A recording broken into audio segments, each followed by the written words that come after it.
A big focus this hour. Days after Prime Minister Narendra Modi's historic visit to Kyiv and Moscow, India has found itself in a position to play peacemaker in Russia-Ukraine conflict. National Security Advisor Ajit Doval is all set to visit Moscow this week.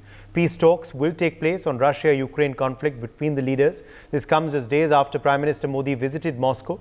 During Prime Minister Modi's phone call with President Putin, the leaders have decided that Ajit Doval would visit Moscow for peace talks. No other details regarding the schedule of this visit is known yet. Earlier, Italian Prime Minister Giorgia Meloni had met with Ukrainian President Zelensky. While meeting him, she had said that India can play a role in resolving Russia-Ukraine conflict. Meloni's statements come after Russian President Vladimir Putin on Thursday named India amongst the three countries he is in touch with over the Ukraine conflict and said they are sincerely making efforts to resolve it. Well, in a separate statement, Russian presidential spokesman Dmitry Peskov has said that India could play a role in facilitating dialogue with Ukraine. Now, the big question is, can India play this role in bringing about a solution and an end to the Russia-Ukrainian conflict? Joining us at this point is Ambassador Bhashwati Mukherjee, former diplomat. We also have Pathikrit Pain, international affairs expert, live with us. Robinder Sachdev, foreign affairs expert, also joins us live.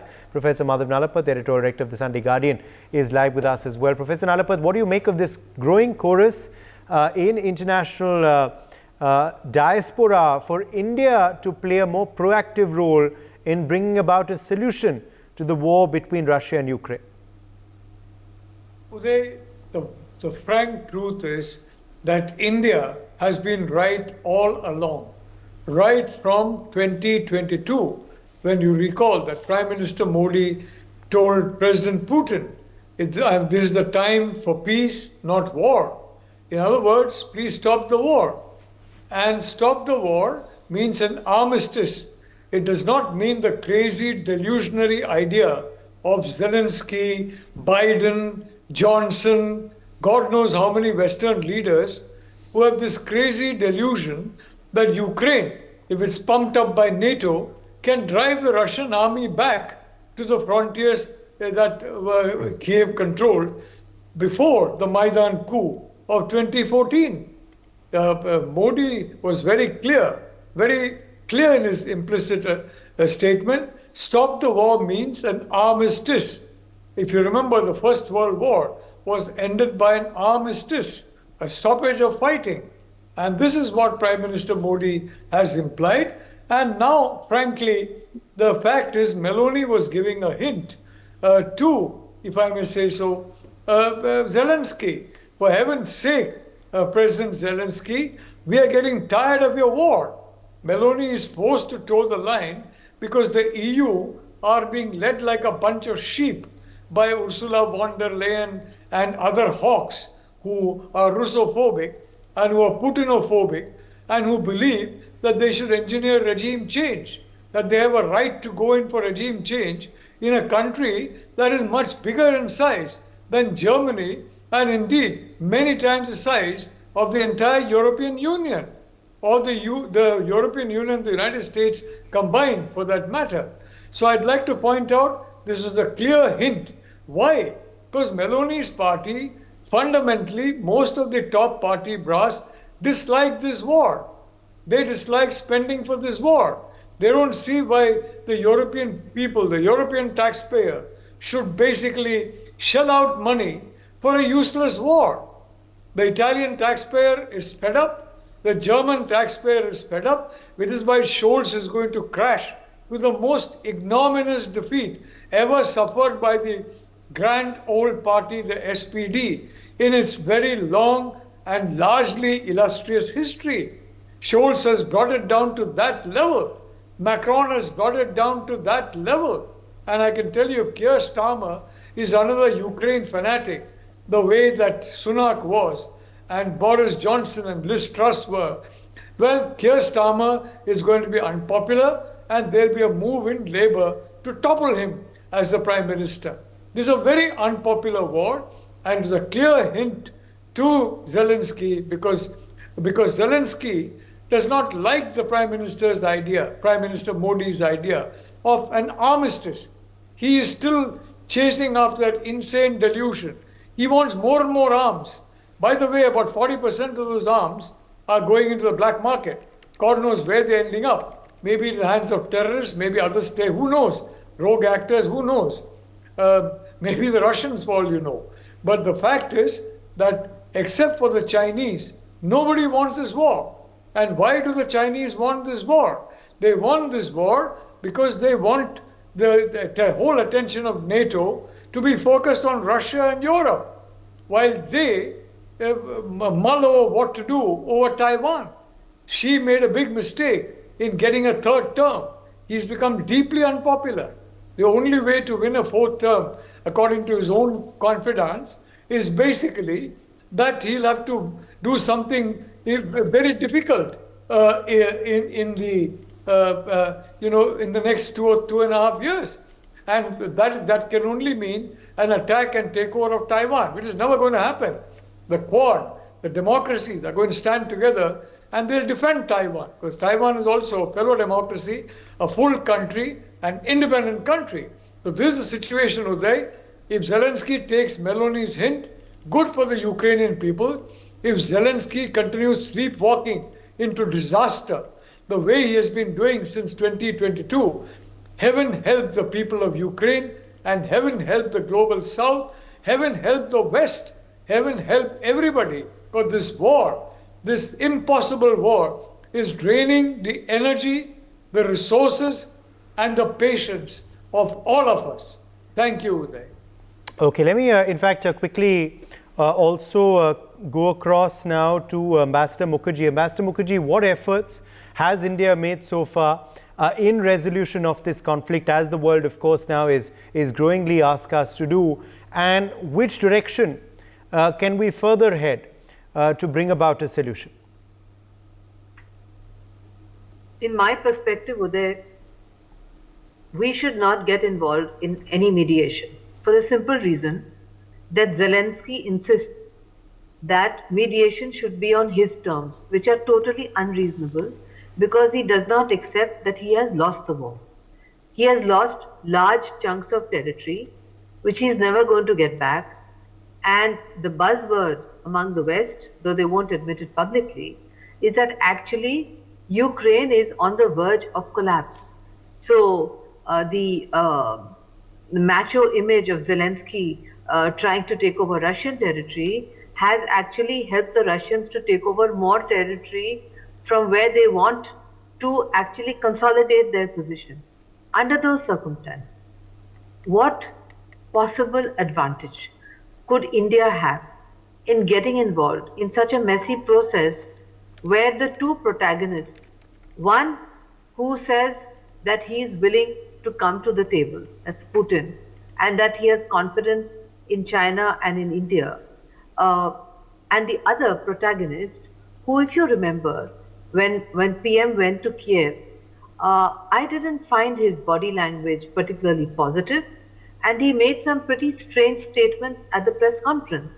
And the position that he's taken with regard to PM Modi playing an important role in the peace talks is an insistence that we accept the process that has already started, which started without Russia, and on preconditions which give the impression, totally erroneous, that Ukraine is the victor.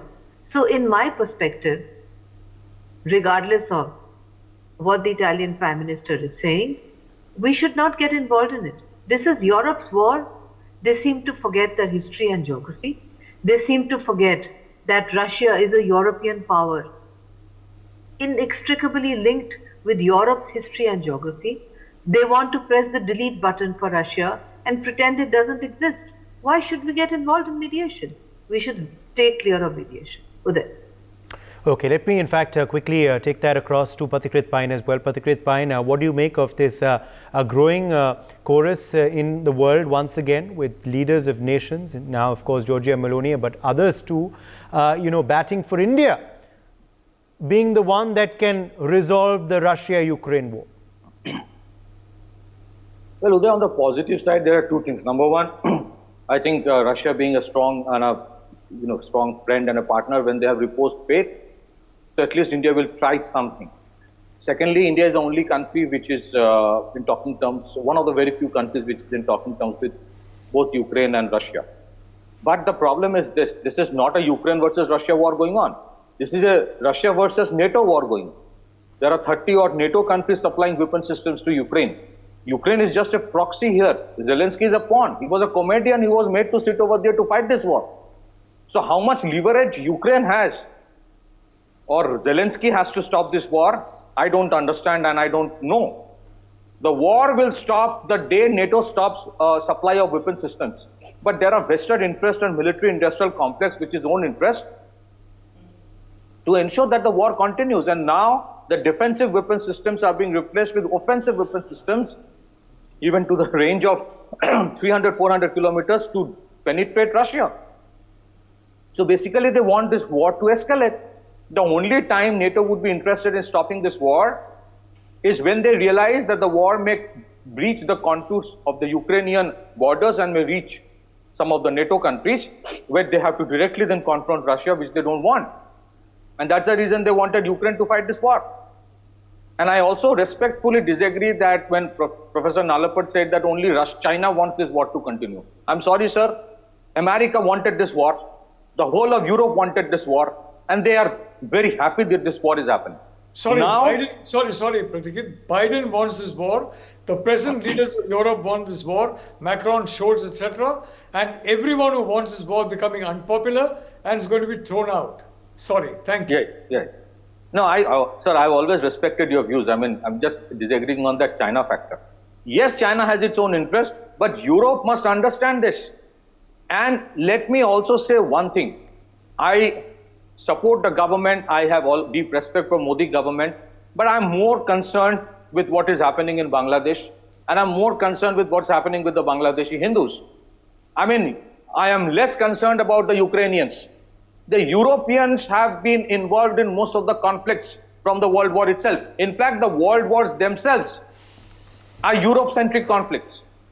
So I agree that to a certain extent that India is trying to do something. India also wants this war to end because the global south suffers deeply. When a war like this happens, there are tremendous supply chain disruptions. You know, that entire place, Ukraine and Russia combined, is the food basket of the world. So it impacts the global south countries, and being a voice of global south, India cannot simply sit back. It is trying, but I don't know how much it would be successful, because there are elements who would try to project that India tried and India is a fall guy because it failed. There are elements in NATO who would not want, and in the coming election in United States, if Kamala Harris wins, this war will escalate to a next level altogether. So I think India, you know, if the government of India has decided to move ahead, most welcome, but they should be very cautious about it, and I'm sure they are cautious. They are cautious about it. At the same time, let me say just my last point. There are elements who are trying to destabilize India deeply. In the next 6 months or 1 year, attempts will be made to do regime change. What happened in Bangladesh was a plan B because they could not oust Narendra Modi in the election. There are challenges in Northeast. So, in spite of our best intentions to stop the war, to project that we are not taking a side, we want the conflicts to end, in spite of our best intentions to have our overtures to the West, the present system in the West, you know, is anti-India. I don't think whatever we do, we will be in their good book, because any country which has an independent foreign policy, which wants to be Atmanirbhar, is an anathema for them. So, yes, the government of India can go ahead, but with caveats. You know, it's a very, very difficult path, a path in which most of the European leaders themselves shudder to walk. The war stops the moment NATO stops the supplies. Zelensky is not paying for any weapon system. He is simply demanding. What makes the NATO not stop the supply of weapon system? Because there are elements, there are pressures, maybe from Washington, maybe from somewhere else, to ensure that Europe keeps on giving the weapon systems. And today, the war wastage reserve or the attrition reserve of most of the European countries today is at its lowest. If the war reaches them, I don't think they even have the ammunition to fight a war with Russia. I'm not exaggerating, because they have supplied so much to Ukraine. And of course, their own people are suffering because of the conflict. You know, I feel embarrassed to even talk about this. Europe has always been dependent on Russia for energy. the entire energy infrastructure of Western and Central Europe is Russia-centric. And then they go ahead and impose sanctions on Russia just to keep Washington happy. Well, they're facing the consequences, but you can't have a controlled war or a controlled chaos. They started the war, but ending the war, I don't think it's going to be so easy. Russia may want to stop the war because they have an overwhelming dominance in the Donbas region today. That was their red line. But I don't think that Zelensky would be willing to do it. I don't know what's going to happen. Government of India is trying, welcome, but we should be cautious. Back to you. Yes, let me in fact take that straight across to Robinder Sachdeva. Robinder, what can be read between the lines into these statements, into these requests by these foreign leaders and foreign nations for India's growing role in mediation? How should we respond to these this chorus? Thank you so much, Uday. I think, as you said, that what can we read between the lines? What I'm seeing in the last 3 months, and since Prime Minister Modi started the third term, there is a gear change in India's foreign policy.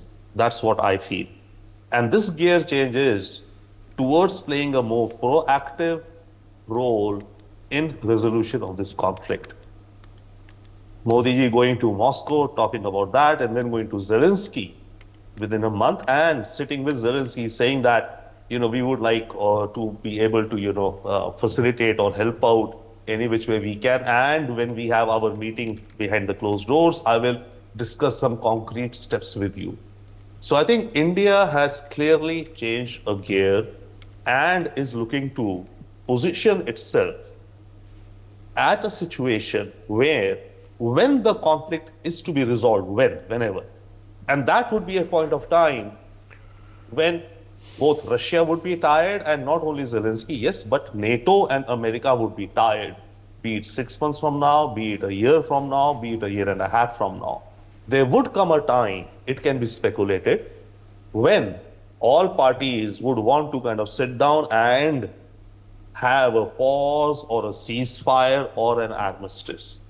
At that juncture of time, India is preparing itself, I think, to play a role at that point of time.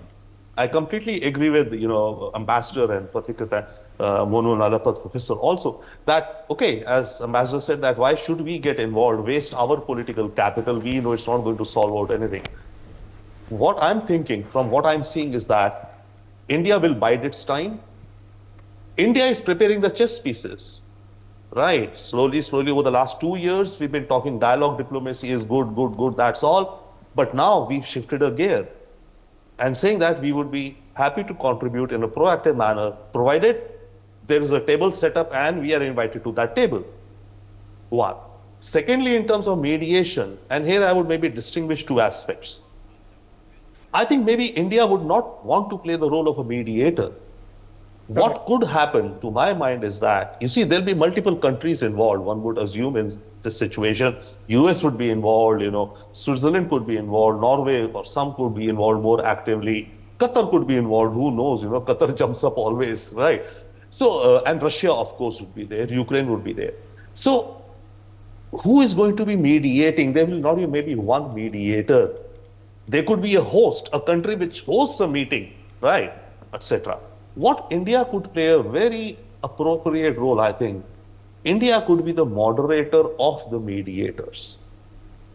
At a point wherein it seems that, okay, there are already something set up, some summit held or whatever, retreat held amongst all countries which are, looking to help create ways of mediation to end or to stop this war or create a ceasefire or create an armistice.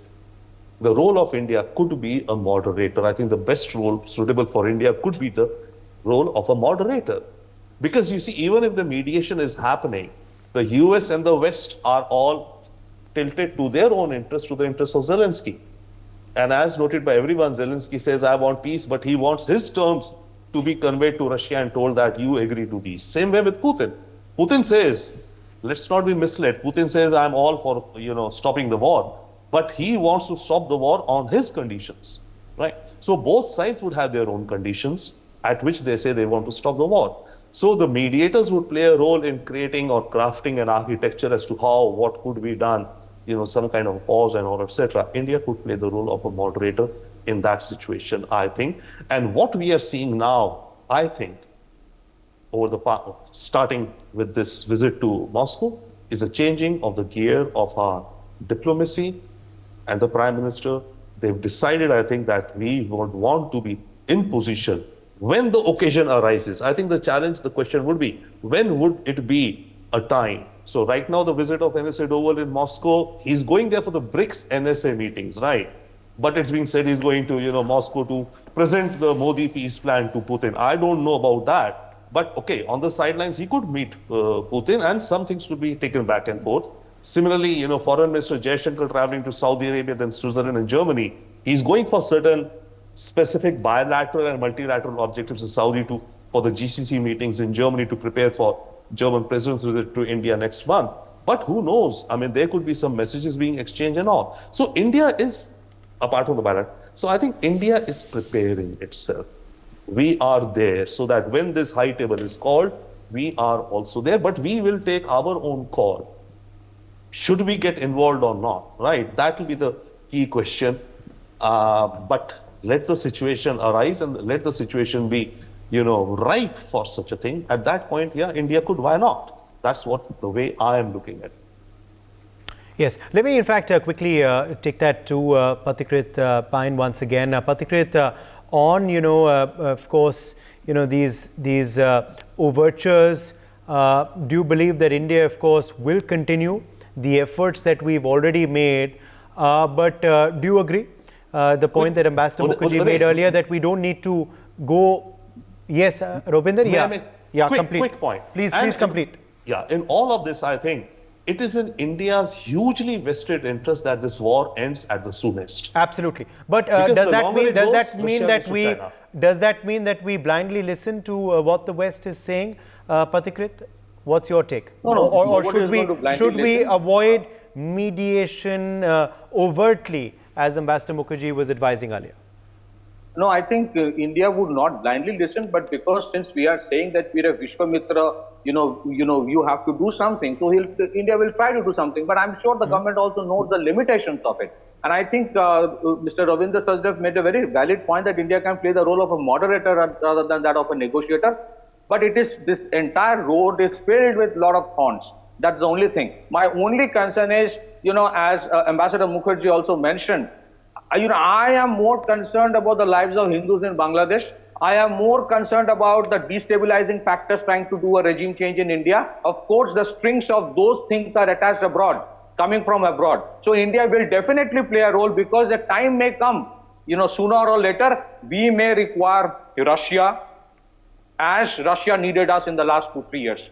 Things are not very, very, serene as it generally looks. There are attempts being made to deliberately destabilize this country. So India is not going to stop, or trying to play a muted role. Of course, India will have to be in talking terms with the West. Of course, India will have to show that, it is doing something. But the results, we have to see. I'm not very optimistic, because the conflict, I repeat, is not between Russia and Ukraine. It is between Russia versus NATO. NATO decides what happens. Back to you. Ambassador Mukherjee, your response? Well, I think that Mr. Ravinder Sachdev made a very good point when he talked about us being a moderator among mediators. Yes. I also agree with Pathikrit that I agree with him that I am extremely pained at the continuous lynching of Hindus in Bangladesh and the complete silence of the West and its human rights agencies. And I am deeply concerned at the continuing efforts being made by the deep state of United States and the West to bring about regime change in India. These are things which are of deep concern to me. Looking at the Russia-Ukraine conflict, and as the representative of a country which gave birth to Chanakya, I would say Ukraine is going to collapse on its own 1 year from now. Maximum 1 year is what I give Ukraine. I'm happy to take a bet on it. Before that 1 year, the West themselves, in order to save themselves huge embarrassment, will make a deal with the Russians. They will. And when they make that deal, neither China will be there nor India. That is the way the great games are fought in all over the world. When they want to save themselves from utter embarrassment, because half the state of Ukraine is going to be annexed by Russia and the other half is on the verge of total collapse. To stop that from happening, they will step in and make peace. Why should we waste our time? We should rather focus, as Pathikrit said, on securing completely the border with Bangladesh, all the way from the northeast up to West Bengal, the border with Myanmar. Stop those reports which are coming in of Muslims bribing their way into India across that border, very disturbing reports. To address the security concerns of West Bengal, regardless of which party is in power there, because it's an intrinsic part of the Indian Union, and we have to look at West Bengal as a very sensitive border state like Punjab, and also understand, which many policymakers don't here in North India, that the Bangladesh problem today is far more intractable and dangerous for India's security than Pakistan. When are the Indian policymakers, most of whom are from North India, particularly from Punjab, going to understand that the reality has shifted and today Bangladesh actually poses one of the greatest security threats to India's northeast and the east, and is a far more bigger security challenge to us than Pakistan. When is that going to dawn on us? I would like us to focus on that rather than to get involved in these very complimentary offers. Oh, India can mediate. Why should we mediate? This is a European problem. Let them get on with it. Let's focus on our own problems. Last word to you, Professor Nalapat. Look, Giorgia Meloni is friendly to India. She has her own views on Ukraine, which if you read her party leader's statement before they came to power, she's been a bit muted now, but she's finding her voice. And she is a very strong supporter of India, including in the European Union. So I'd like to add that point. Secondly, I agree with Pathikrit that so long as the present lot of Western leaders are in power, you can expect nothing from them. They are a bunch of losers. And the biggest loser, unfortunately, is going to be the Ukrainian people. And that is what's happening. Look, Mr. Putin is not interested in mediation. He wants an armistice. And may I say one thing, the more time you give him, the more territory he is going to get. And beyond a point, Putin is going to deploy what Russia has got. From my sources in Russia, and there are maybe one or two of them good ones, they are very clear. The Russians have deployed not the frontline forces, not even the second or third line forces, but they have deployed Ukraine model forces, means to fight a lowly power like Ukraine. Once they adopt a policy of going in for a more full-scale attack on Ukraine, the Ukrainians in the West will not know where to look. The people of NATO are going to be scared stiff. I'm not talking of citizens. I'm talking of all those fancy guys in military uniform who take fancy salaries, who have never fought and won a war ever. They haven't fought the Soviet Union, they haven't fought Russia, and they don't want to fight a war because they know they can't win. Those fancy guys, they are going to get the shock of their lives. You're really going to have World War III if this situation continues. And Putin is going to then give them a choice. We are pummeling the daylight out of Ukraine. We are going to go right up to the borders of Ukraine. What are you going to do about it? What are they going to do about it? Tell me. Russia is a nuclear power, the foremost nuclear power in the world. So I want to say one thing very clearly, that yes, this present lot of leaders are a bunch of losers, but they'll be followed. As for Kamala Harris, I haven't written her off yet, I can tell you, although there's no doubt as of now that Trump and the Vance would be far better for India than a Biden, string Harris would be. And if Harris cannot get from Biden's shadow, Harris is toast. I want to say, Uday, the only statesperson in the world who has the credibility and the competence to do this kind of impossible task of uniting the two into an armistice, as and when NATO is ready, is Narendra Modi. Thank you, Uday. All right, let's quickly take a short break. My thanks to all of our guests for joining us on this discussion. For more such videos, subscribe to the NewsX YouTube channel, hit the bell icon.